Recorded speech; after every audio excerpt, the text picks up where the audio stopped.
Before we get into today's case, I just want to give a quick content warning. This one involves some really sensitive stuff. We're talking about SA, murder, and kidnapping. So please take care of yourself while listening and feel free to skip if you need to. Also, because there's very limited public info about this case and the people involved, I'm going to use placeholder names. We'll call one of the victims Jane Doe and one of the suspects John Doe. These are not their real names, just stand-ins to keep things respectful and clear. Alright, so let's go back to March 13th, 1996, in a small town called Potter Valley, California. It started off just as any normal day until absolutely everything changed. That day, a 13-year-old girl who we're calling Jane Doe was found walking down the street. She was barely clothed, clearly out of it, and under the influence of drugs. But as awful as that was, what Jane Doe told police next was even more horrifying. Her story shook this little town to its core and kicked off 23 days of grief, fear, and questions that still have not been fully answered. This is the case of Raina Bo Shirley, a case that's stuck with me ever since I first read about it, because what happened in those 23 days? It's every parent's worst nightmare.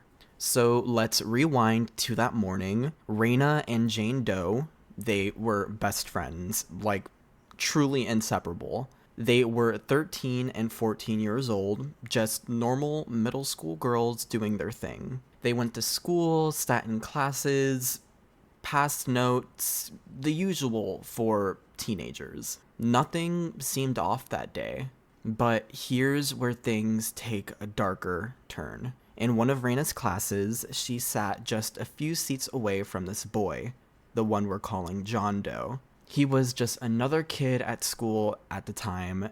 Raina had no idea, obviously, that this random classmate was about to become a central figure in the worst moment of her life. After school, Raina and Jane had plans, probably just hanging out, walking home, talking. They had no idea that they were being followed. Following them were John Doe and his older cousin, Arnoldo Jorge Manzo. And here's where things get pretty messed up. John Doe had been sent to live with Manzo a couple weeks earlier, and to this day, no one really knows why, but from everything I've read, Manzo was the last person on Earth who should have been watching over a child. Manzo was in his 20s and already had a pretty sketchy background involving drugs, gangs, and arrests.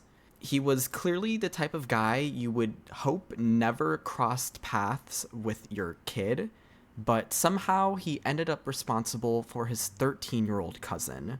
And what happened next is truly just awful. Raina and Jane were abducted and taken to a secluded spot called Eel River. It was kind of known locally as a party hangout, remote, quiet, and very far from help. And this is where things go from terrifying in this case to absolutely heartbreaking. Both the girls were drugged, later identified as meth, and then brutally assaulted. According to John Doe's statement, the girls, quote, went hysterical, so they just left him there, alone in the middle of nowhere. Somehow, Jane managed to find her way back, although disoriented, drugged, and traumatized, but still alive. She told the police everything she could remember, but at that point, Raina was still missing. Once news had gotten out, the town went into full-on panic mode. There was a 23-day search, and it wasn't just local. They were looking all over California, even into Oregon and Mexico. Posters were absolutely everywhere. Volunteers flooded the area. It was honestly all hands on deck. People wore purple ribbons and put them around trees. It was Raina's favorite color.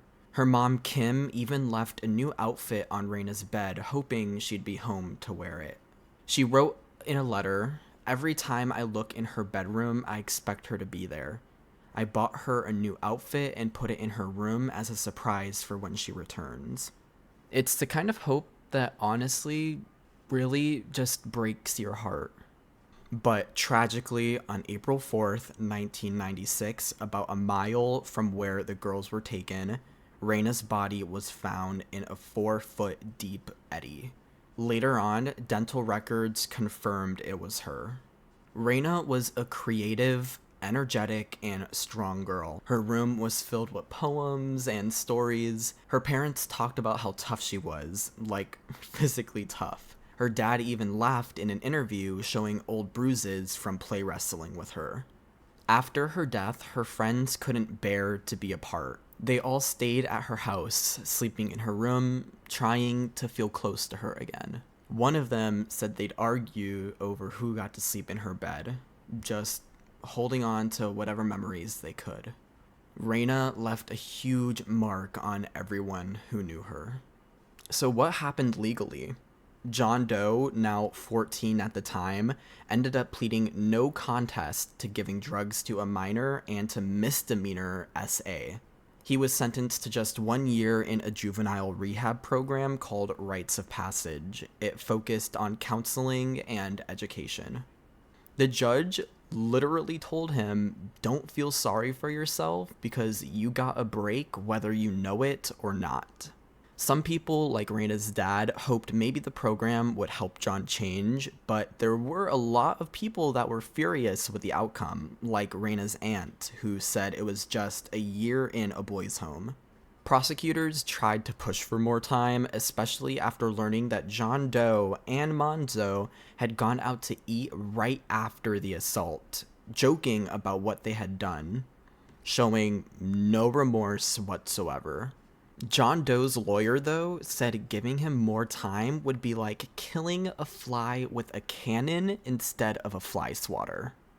And I'm sure you're wondering about Monzo, the guy who played the biggest role in all of this.